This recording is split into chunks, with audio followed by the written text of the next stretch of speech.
اعوذ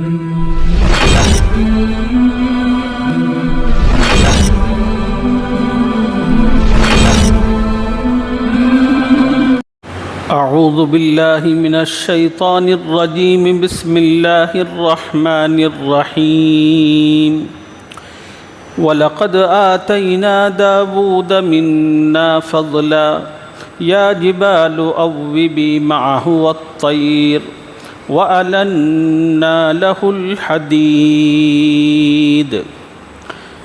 صدق اللہ العظیم۔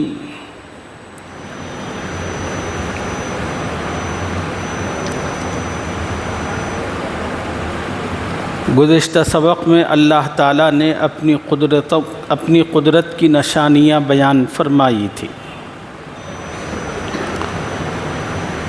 اور اللہ تعالیٰ نے بڑی حیرت سے کہا تھا کہ یہ مشرک ہیں، یہ کافر ہیں، خدا کی قدرت کی نشانیاں چاروں طرف موجود ہیں، لیکن یہ لوگ کبھی اللہ کی قدرت کی ان نشانیوں میں غور و فکر کرتے ہیں، نہ ان سے نصیحت حاصل کرنے کی کوشش کرتے ہیں، نہ خدا تک پہنچنے کی ان میں طلب اور تڑپ موجود ہے۔ اس وجہ سے یہ کافر راہ راست سے بہت دوری میں پڑے ہوئے۔ اللہ کی قدرت کی جو نشانیاں ہیں، ان سے فائدہ انہی لوگوں کو ملتا ہے جن میں طلب ہوتی ہے، تڑپ ہوتی ہے، جستجو ہوتی ہے، جو اللہ تعالیٰ کی نشانیوں میں غور و فکر کرتے ہیں۔ اللہ تعالیٰ نے اس سلسلے میں اپنے دو بندوں کا ذکر فرمایا ہے، ان میں ایک حضرت داؤد علیہ السلام ہیں، دوسرے ان کے بیٹے سیدنا سلیمان علیہ السلام ہیں۔ حضرت داؤد علیہ السلام کو اللہ تعالیٰ نے بہت ساری فضیلتیں عطا فرمائی تھی۔ اللہ تعالیٰ نے انہیں اپنا خلیفہ بنایا، اللہ تعالیٰ نے انہیں پیغمبر بنایا، اللہ تعالیٰ نے انہیں کتاب عطا فرمائی۔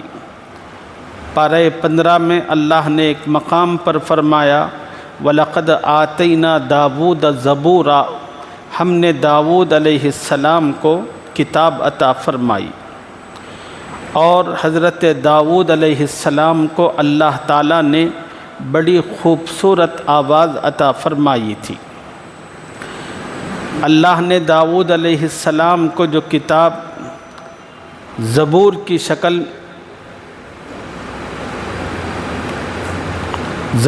شکل میں عطا فرمائی تھی، وہ ساری کی ساری کتاب اللہ تعالیٰ کی تعریف و توصیف، ان کی بزرگی، ان کی جلالت پر مشتمل تھی۔ حضرت داؤد علیہ السلام اس کتاب کو اپنی اس خوبصورت آواز میں پڑھتے تو ایک لہن، اس خوبصورت لہن کی وجہ سے ایک عجیب سا سما بن جاتا، اور اس آواز کی وجہ سے نہ صرف ایک انسان بلکہ اطراف و اکناف رہنے والے پہاڑ، ہواؤں میں اڑنے والے پرندوں پر وجد کی ایک کیفیت طاری ہوتی، وہ بھی حضرت داؤد علیہ السلام کی آواز کے ساتھ اپنی آواز ملاتے تھے۔ اسی کا ذکر اللہ نے قرآن کی ان آیتوں میں فرمایا ہے، وَلَقَدْ آتَيْنَا دَاوُودَ مِنَّا فَضْلًا، بے شک ہم نے داؤد کو اپنی طرف سے بزرگی بخشی تھی۔ یا جبال اوبی معہ، اور ہم نے پہاڑوں کو حکم دیا تھا کہ داؤد کے ساتھ تسبیح پڑھو۔ اللہ نے پہاڑوں کو حضرت داؤد علیہ السلام کے لیے مسخر فرمایا تھا، اور اسی طرح پرندوں کو بھی اللہ تعالیٰ نے حضرت داؤد علیہ السلام کے لیے مسخر فرمایا تھا۔ اڑنے والے جو پرندے ہوتے تھے، حضرت داؤد کہتے تھے کہ آ جاؤ تو آتے تھے، جاؤ کہتے تو چلے جاتے تھے۔ حتیٰ کہ اللہ تعالیٰ نے ان پرندوں کی جو بولیاں ہوتی تھیں ان بولیوں کا علم و فہم بھی حضرت داؤد علیہ السلام کو عنایت فرمایا تھا۔ اسی کا تذکرہ ہے وَلَقَدْ آتَيْنَا دَاوُودَ مِنَّا فَضْلًا، بے شک ہم نے داؤد کو اپنی طرف سے بزرگی بخشی تھی۔ یا جبال اوبی معہ والطیر، اور ہم نے حکم دیا تھا کہ اے پہاڑوں اور اے پرندوں داؤد کے ساتھ تسبیح پڑھو۔ اتنی غیر معمولی فضیلت و برتری حضرت داؤد کو حاصل تھی، ایک طرف خلیفہ، دوسری طرف پیغمبر، اور تیسری طرف صاحب کتاب نبی، اور چوتھی طرف اتنی خوبصورت آواز کے مالک، اتنی ساری خصوصیات، لیکن اس کے باوجود وہ اللہ تعالیٰ کے انتہائی عبادت گزار بندے تھے۔ رسول اللہ صلی اللہ علیہ وسلم نے حضرت داؤد علیہ السلام سے متعلق فرمایا کہ اپنے زمانے میں خدا کی سب سے زیادہ عبادت کرنے والے بندے حضرت داؤد علیہ السلام تھے، اور ان کے بارے میں احادیث میں آتا ہے کہ حضرت داؤد علیہ السلام ایک دن چھوڑ کر ایک دن روزہ رکھتے تھے، ایک دن چھوڑ کر ایک دن روزہ رکھتے تھے۔ یوں سمجھیے کہ سال کے اگر 12 مہینے بنتے ہیں تو حضرت داؤد علیہ السلام 6 مہینے روزہ رکھتے تھے اور 6 مہینے افطار فرمایا کرتے تھے، اتنی اللہ کی عبادت۔ حضرت داؤد علیہ السلام کے بارے میں یہ بھی آتا ہے کہ وہ رات ہونے پر یا کبھی کبھار بھیس بدل کر لوگوں کے درمیان پہنچتے تھے اور لوگوں سے پوچھتے تھے کہ بھائی تمہارے خلیفہ داؤد کیسے ہیں، ان کے بارے میں تمہاری کیا رائے ہے؟ تو ہر آدمی حضرت داؤد علیہ السلام کی عبادت، ان کا تقوی، ان کی پرہیزگاری، ان کے عدل و انصاف، ان کی لوگوں کی خدمت اور ان کا خیال رکھنے کی وجہ سے سب ہمیشہ تعریف کرتے تھے۔ حضرت داؤد علیہ السلام ایک موقع پر ایک آدمی سے پوچھا کہ بھائی بتاؤ داؤد کے بارے میں تمہاری کیا رائے ہے؟ اس آدمی نے کہا کہ پوری چیزیں تو بہت اچھی ہیں، مگر ایک بات یہ ہے کہ وہ بیت المال سے وظیفہ لیتے ہیں۔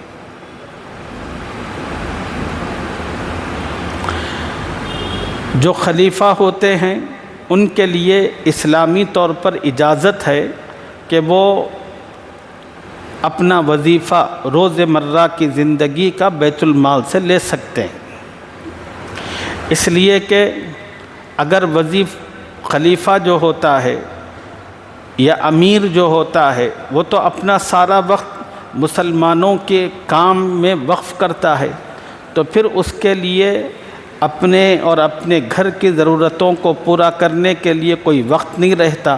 تو اس وجہ سے خلیفہ اور امیر کے لیے اجازت ہے کہ وہ بیت المال سے اپنا وظیفہ لے سکتا ہے۔ حضرت ابو بکر رضی اللہ تعالی عنہ کپڑوں کے تاجر تھے۔ رسول اللہ صلی اللہ علیہ وسلم کے وصال کے بعد آپ کو تمام مسلمانوں نے متفقہ طور پر نبی علیہ السلام کا جانشین اور آپ کا پہلا خلیفہ مقرر فرمایا۔ دوسرے دن خلیفہ بننے کے بعد حضرت ابو بکر کپڑوں کا گھٹا لے کر اب اس کو بیچنے کے لیے باہر نکلے۔ راستے میں حضرت عمر رضی اللہ تعالی عنہ سے ملاقات ہو گئی۔ حضرت عمر نے دیکھا تو بڑی حیرت کا اظہار کیا اور کہا حضرت عمر نے ابو بکر سے کہ ابو بکر اگر تم کپڑے بیچتے رہو گے تو پھر مسلمانوں کے جو کام ہیں، ان کے جو مسائل اور ذمہ داریاں ہیں، ان ذمہ داریوں کو کون پورا کرے گا؟ لہٰذا نہیں، آج سے آپ کی تجارت بند۔ تو پھر حضرت ابو بکر نے کہا کہ بھئی میرے اپنے گھر کے خرچے ہیں، اس کی ضرورتیں ہیں۔ تو حضرت ابو بکر نے صحابہ کو جمع کیا، مشورہ کیا، تو تمام کے تمام صحابہ نے حضرت ابو بکر کے لیے ایک وظیفہ مقرر فرمایا۔ تو حضرت داؤد علیہ السلام بھی اپنے زمانے میں اپنے دور میں خلیفہ تھے، پیغمبر بھی تھے، بادشاہ بھی تھے۔ وہ اپنا پورا وقت اور اپنی پوری صلاحیت لوگوں کی بھلائی میں لگاتے تھے، وہ اپنا کوئی کام نہیں کرتے تھے، جس کی وجہ سے ان کو بھی بیت المال سے وظیفہ ملتا تھا۔ تو حضرت داؤد علیہ السلام نے جب ایک مرتبہ ایک آدمی سے پوچھا کہ بھئی بتاؤ داؤد کے بارے میں تمہاری کیا رائے ہے، تو اس آدمی نے کہا کہ بھئی داؤد تو بڑے اچھے ہیں مگر بیت المال سے وظیفہ لیتے ہیں، اگر وہ اس کے بجائے کچھ محنت کر کے اپنے لیے روزی روٹی حاصل کرتے تو ان کے حق میں بہت اچھا ہوتا۔ تو حضرت داؤد علیہ السلام آئے اور رو رو کر اللہ تعالیٰ سے دعا فرمائی، اے اللہ میں اپنے گھر کی ضرورتوں کو پورا کرنے کے لیے تجھ سے سوال کرتا ہوں، اے اللہ مجھے کوئی ہنر عطا فرما یا کوئی ایسی راہ اپنی قدرت سے عطا فرما جس کے ذریعے سے میں اپنے بیوی بچوں کا پیٹ بھر سکوں۔ اللہ تعالیٰ نے حضرت داؤد علیہ السلام کی دعا قبول فرمائی، ان کو ایک اور معجزہ عطا فرمایا۔ اس معجزے کا ذکر اگلی آیت میں موجود ہے، وَأَلَنَّا لَهُ الْحَدِيدَ، اور ہم نے داؤد کے لیے لوہے کو نرم کر دیا تھا۔ ہم نے داؤد کے لیے لوہے کو نرم کر دیا تھا۔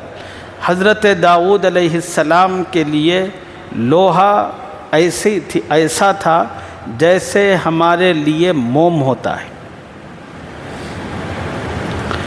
موم کسی کے ہاتھ میں ہو تو وہ جس طرح چاہے اس کو مسل سکتا ہے، اور جس طرح جس شکل اور شیپ میں چاہے اس کو ڈھال سکتا ہے۔